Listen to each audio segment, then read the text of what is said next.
1971 ला जेव्हा युद्धाची सुरुवात झाली तेव्हा भारतातल्या अमृतसर, जोधपूर, आग्रा अशा महत्त्वाच्या शहरांमध्ये पाकिस्तानच्या वायुदलाकडून मोठ्या प्रमाणात बॉम्बिंग सुरू करण्यात आलं.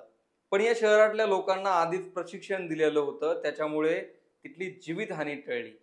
कारण आता जशी मॉक ड्रिलसाठी केंद्रीय गृह मंत्रालयाने ऑर्डर काढली आहे आणि महाराष्ट्रातल्या 16 शहरांमध्ये मॉक ड्रिल केलं जाणार आहे, तसंच सिव्हिल डिफेन्सचं मॉक ड्रिल 1971च्या किंवा त्याच्या आधी झालेल्या 1965च्या युद्धापूर्वी सुद्धा करण्यात आलं होतं. 65 ते 71 या काळामध्ये वेगवेगळ्या प्रकारचे मॉक ड्रिल झाले होते, कारण त्या काळची अस्थिरता पाहता मॉक ड्रिल्स हे देशाला नवे नव्हते. पण 1999च्या युद्धानंतर म्हणजे कारगिलच्या युद्धानंतर मॉक ड्रिल्स सहसा झाले नाहीत आणि अनेक वर्षांनी म्हणजे साधारण 25 वर्षांनी देशात हे मॉक ड्रिल होतंय आणि महाराष्ट्रातल्या 16 शहरांमध्ये त्यासाठी निवड करण्यात आली आहे. देशभरातल्या 244 ठिकाणी हे मॉक ड्रिल केलं जाणार आहे.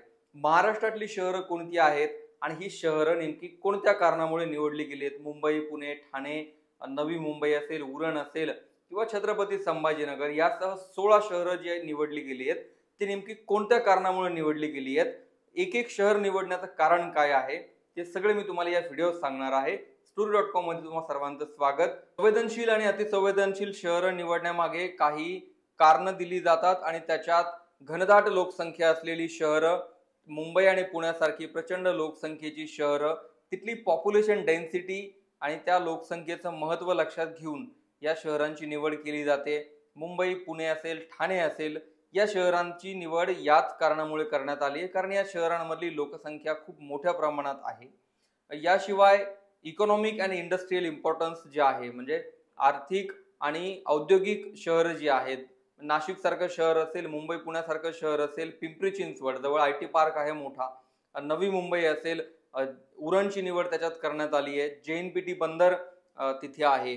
निवड करण्यात आलेल्या शहरांमध्ये मुंबई, पुणे, ठाणे, नाशिक, उरण, तारापूर, रोहा हे रायगड जिल्ह्यातलं रोहा, त्याच्यानंतर मनमाड, सिन्नर, पिंपरी चिंचवड, याच्यानंतर छत्रपती संभाजीनगर, भुसावळ, रायगड, रत्नागिरी, सिंधुदुर्ग आणि थाल, वाई असं या शहरांची नावं आहेत. जवळपास 16 महाराष्ट्रातली शहरं आहेत या मॉक ड्रिलसाठी निवडण्यात आलेली आहेत.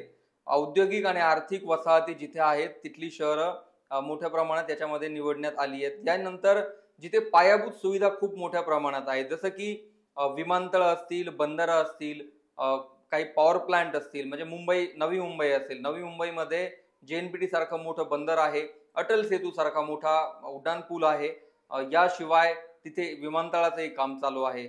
मुंबईचा जर विचार केला तर मुंबईमध्ये आंतरराष्ट्रीय विमानतळ आहे, मोठमोठ्या पायाभूत सुविधा आहेत, मोठमोठे उड्डाण पूल आहेत. या पायाभूत सुविधा या शहरांमध्ये आहेत. रत्नागिरी निवडलाय. रत्नागिरी जिल्ह्यामधले जे मोठमोठे प्रकल्प आहेत, अणुऊर्जा प्रकल्प आहेत, त्यामुळे या शहरांची निवड करण्यात आली आहे. याशिवाय काही शहरांना धार्मिक आणि सांस्कृतिक कारणं आहेत. यापूर्वी तिथे तणावाची वातावरण झालेली आहेत, दंगली झालेल्या आहेत, अशा सुद्धा शहरांची निवड करण्यात आली आहे. छत्रपती संभाजीनगर सारखं शहर असेल तर तिथे या शहराला धार्मिक दंगलींचा इतिहास आहे, त्यामुळे मॉक ड्रिलची इथे सुद्धा निवड करण्यात आली आहे.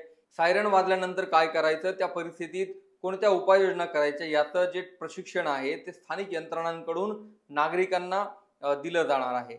आणि काही भाग असे असतात जिथे दहशतवाद्यांचा किंवा नक्षलवाद्यांचा धोका असू शकतो, या परिस्थितीचा फायदा घेतला जाऊ शकतो, गडचिरोली सारखे भाग, तर या सुद्धा काही भागांची निवड याच्यामध्ये करण्यात येते. राष्ट्रीय आणि आंतरराष्ट्रीय महत्वाची जी स्थळं आहेत, मी आताच सांगितलं, विमानतळ, बंदरं, गुजरातमधील बंदर असतील, महाराष्ट्रातील बंदर असतील, तर ही मोठमोठी बंदर असलेली शहरं, त्यांची सुद्धा यामध्ये निवड करण्यात आली आहे. उरण सारखं शहर त्यामध्ये आहे.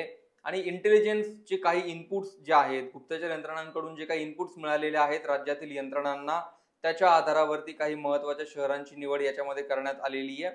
आणि हे सगळं करण्यामागचा उद्देश हा आहे की नागरिकांची सुरक्षा, मॉक ड्रिल्स केल्यानंतर यंत्रणांना सुद्धा तयारीचा आढावा घेता येतो, याशिवाय नागरिकांमध्ये सुद्धा याने अवेअरनेस येतो. आणि याच्यामध्ये सायरन्स वाजतील, बॉम्बिंग झाल्यानंतर इव्हॅक्युएशन कसं करायचं, इन्फ्रास्ट्रक्चर जे उभारण्यात आलेलं आहे तिथे आश्रयाला कसं जायचं, या सगळ्या गोष्टींचं प्रशिक्षण नागरिकांना त्याच्यामध्ये दिलं जाईल. सायरनचा आवाज आल्यानंतर स्थानिक यंत्रणा ज्या आहेत त्यांना या सगळ्या गोष्टींचं प्रिपरेशन केलं जाणार आहे. महाराष्ट्रातली 16 शहरं यामध्ये आहेत, कारण अतिसंवेदनशील श्रेणीमध्ये ही शहरं मोडतात. 1971चं जेव्हा युद्ध झालं तेव्हाही अशाच काही महत्वाच्या शहरांची निवड करण्यात आली होती आणि त्याचा फायदा युद्ध सुरू झाल्यानंतर जाणवला होता. कारण पाकिस्तानच्या हवाई दलाकडून भारतातल्या मोठमोठ्या शहरांमध्ये, महत्वाच्या शहरांमध्ये बॉम्बिंग करण्यात आलं, कारण एअरबेस पाकिस्तानच्या टार्गेटवर होते वायुदलाचे आणि त्यामुळे ही बॉम्बिंग करण्यात आली होती. पण नागरिकांना ट्रेनिंग दिलेलं असल्यामुळे त्याचा फायदा झाला होता. ही युद्धाची सुरुवात म्हणावी का तर म्हणता येईल, कारण नागरिकांना प्रशिक्षण देण्याचा हा पहिलाच योग कारगिलच्या युद्धानंतर येतोय. कारण यापूर्वी उरी हल्ला असेल किंवा पुलवामा हल्ला असेल तर या हल्ल्याच्या वेळी अशी परिस्थिती उद्भवली नव्हती, कारण नागरिकांचा जीवाचा बदला यावेळी घेतला जाणार आहे. त्यावेळी जेव्हा सैनिक शहीद झाले त्यावेळी भारतीय सैन्याने ग्राउंड ऑपरेशन्स केले, एअर ऑपरेशन्स केले आणि बदला घेतला होता. मात्र यावेळची घटना वेगळी आहे. सामान्य नागरिकांना टार्गेट केलं गेलं होतं दहशतवाद्यांकडून आणि त्याचा बदला मोठ्या प्रमाणावर घेतला जाऊ शकतो, मोठ्या स्तरावरती घेतला जाऊ शकतो. त्यासाठी हे सगळं नियोजन दिसतंय. तुमच्याही शहरात सायरन वाजणार असेल, तुमच्या शहरात मॉकड्रिल होणार असेल तर तुम्ही सहभाग नक्की घ्या, यंत्रणांना साथ द्या, कारण युद्धाची सुरुवात मानली जाते आणि प्रत्येक दक्ष नागरिकाने यंत्रणांना साथ देणं या काळात कर्तव्य आहे. व्हिडिओ आवडला असेल तर पुढे शेअर करा, चॅनल सबस्क्राईब करा.